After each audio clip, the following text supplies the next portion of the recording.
I just got back from touring Australia. The whole place was flooded, right? Remember 3 years ago, the whole place was on fucking fire? Remember that? Just before COVID, all of Australia was on fire and we're all like, oh, the world can't get any worse than this. People died. People lost their homes. But the only thing reported in North America about the fires in Australia was the koalas. Yes. You all seemed very concerned about the koalas. In fact, if you saw me, you'd say something. I'm so sorry to hear about your koalas. And I'm like, pretty fucking cut up about the whole thing. How did they get all the press? Imagine you're a fucking wombat and your family's just burnt to death. Now, I like koalas as much as the next man. But if any animal deserves to die, it's the koala. The koala is the laziest animal on Earth. It sleeps for 22 hours a day. The sloth sleeps for 21. It only eats eucalyptus leaves. Eucalyptus leaves are its source of food and water. There is a chemical in eucalyptus that reacts the same way to them that THC reacts to us. So they're stoned all fucking day.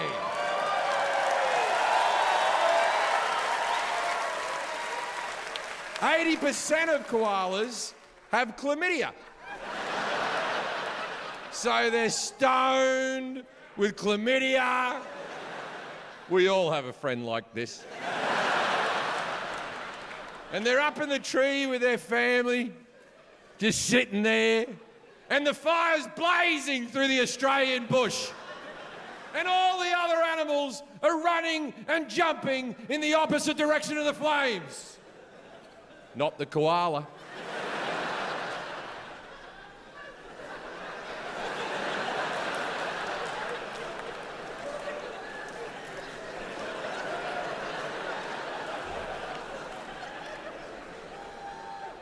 I like trans people. I often think they shouldn't stop transitioning. Keep going. Transition more. You ever see a trans person and think to yourself, they could do with more? Let me explain. So when a man becomes a woman, and I will call you a woman, or them, they, her, whatever you want to be called, I got all day, I don't give a fuck. I'll call you whatever you want. I regard you as a woman. You have made the decision to change. I regard you as a woman. So the surgery, they have to do this, right? The first thing they do is they take the hormones, it lowers the bone density, it raises the voice a little bit. Then they go get the surgery. So the first thing they do is they cut the dick off and they put that on a plate. For the life of me, I don't know why people laugh when I say you put that on a plate. What did you want me to do in this scenario? They cut the dick off and they chuck it. Of course there's a fucking plate. So they cut the dick off. Now they have to make a hole. So they get a spoon and... at this stage, I should mention that I'm not a doctor. I have no formal medical training to speak of. I just know this happens. So, they shovel a hole. But that's just a hole. That's not realistic. You need flaps. And that's where the dick meat comes into play. So they julienne some dick strips and they get some 3M double-sided tape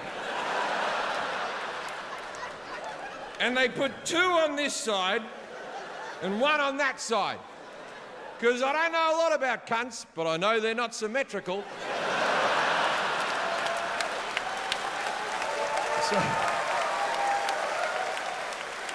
So then they've made it, right? That's all really, that's good now, it's good. So then they grow their hair long, they make sure they're clean shaven, right? Then they get the fake tits. Now here is my problem where they don't transition enough. They always get perfect tits. Believe me. They always get perfect tits. And that's not the real female experience. They want to be a real woman, they got to get one titty slightly bigger than the other. And a nipple covering one for no reason. You do that, you can play any sport you want, I reckon.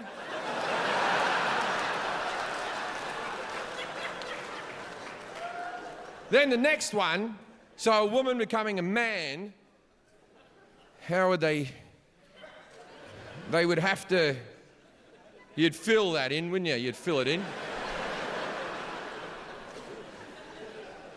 Cement. So they cement that in. Then they have to build a new fresh dick with that new dick smell. That's what all the excess dick bits. They build a new dick, beautiful dick. You'd ask for a good one, wouldn't you? You wouldn't go small, you'd go, give me a nice dick. Then they take the hormones, they always grow a beard, I'd grow a beard too, I understand that completely, right? They cut off the tits. But they always keep the full head of hair. That is... When you fuck the same person every day, oh, you get good at it. You get good, or you get fucking efficient. You know each other's buttons and how to get the person out of the room pretty quick. Now, I should mention something about myself. I haven't had a drink in 18 months, right? I don't drink anymore. I think if you've watched my career, you have seen that I have had struggles. I did some of my specials, I was drunk during the whole specials. There was a couple of specials I blacked out straight afterwards and I don't remember the fucking special. I had years that I was good and then I got a handle on it, then I couldn't get a handle on it and then it got away from me. It's been a struggle I've had for many years. And so I want to talk to you about something really important. And I know a lot of you won't like me talking about this, but I had something come into my life that throughout my life I've always rejected. And this has changed, has given me weed. How fucking good is weed? I had no idea. It was a drug that I just never did. I was doing cocaine and all pills and all this fucking shit. I never touched weed. I was like, I might get a bit packed. It's the fucking best. I never want to drink again, man. I don't want to drink. I much prefer being high. I don't drink no more. I'm high and dry, baby. High and dry. I get stoned. I take an edible every fucking day. I'm a fucking koala, man.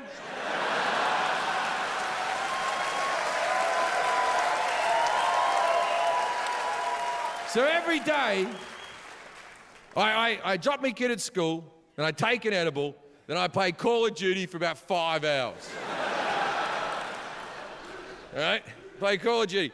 And my wife will come in, I'll be sitting there stoned playing Call of Duty, and she'll come in, she'll walk, and she'll sit down next to me, and she'll go, do you want to fuck? And I'll be like,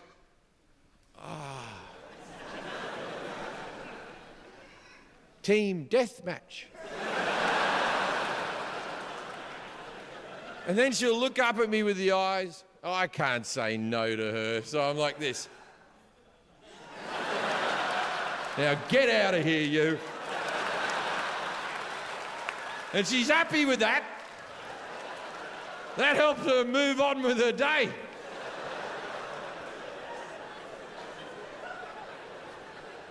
My wife hasn't watched me do stand-up for over a year because we have a kid at home and she's, you know, and life is busy. She hasn't come to one of my shows in a year. And I said to her before this special, I said, there's a couple of jokes about you And she was like, oh, don't tell me, don't tell me. She goes, I want to watch him on Netflix with you. So, right now, if you're watching this on Netflix, know that I'm at home sitting next to my wife like this.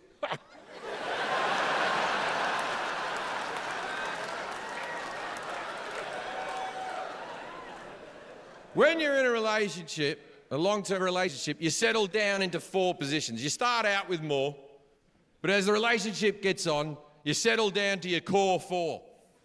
The 4 positions you always use. You both know your core 4, but neither of you have ever talked to each other about the core 4. Right now, you're thinking about your core 4.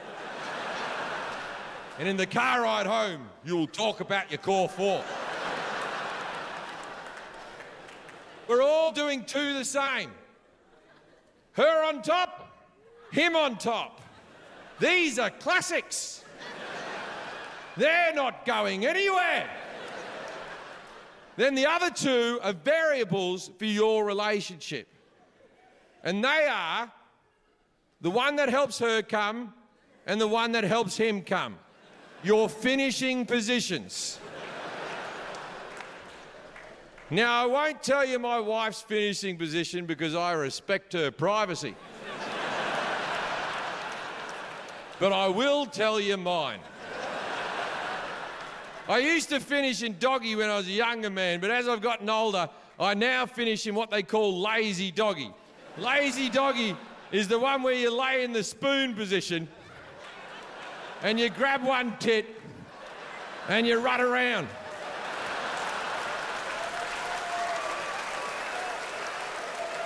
It's a fucking solid position. It's a good position because you feel like you're being active, but you still get a pillow. My wife loves me so much that if she finishes